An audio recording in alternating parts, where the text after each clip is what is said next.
अस्सलामुअलैकुम दोस्तों, मैं हूँ शहजाद अरैन। आप देख रहे हैं वॉइस ऑफ डूडो मिर्जाबाद। मेरे पीछे आप माशाल्लाह देख रहे हैं डूडो सिटी के अंदर सदीक होटल, और हम इस टाइम जो मौजूद है, हम आगे हम इंशाल्लाह आपको दिखाएंगे इंशाल्लाह इनके पास कौन कौन सी माशाल्लाह जो है वो जायके से लज्जत से भरपूर जो है वो खाना दस्तयाब है। आप तमाम दोस्तों से कहते हैं कि आएँ यहाँ विज़िट करें और अच्छे अच्छे खानों का लुत्फ़ उठाएँ। आएँ आगे चलते हैं।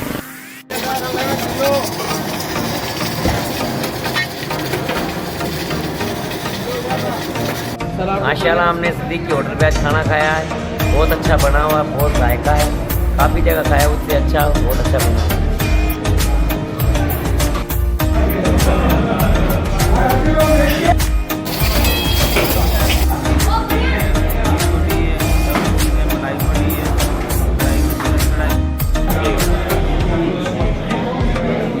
ज़बरदस्त।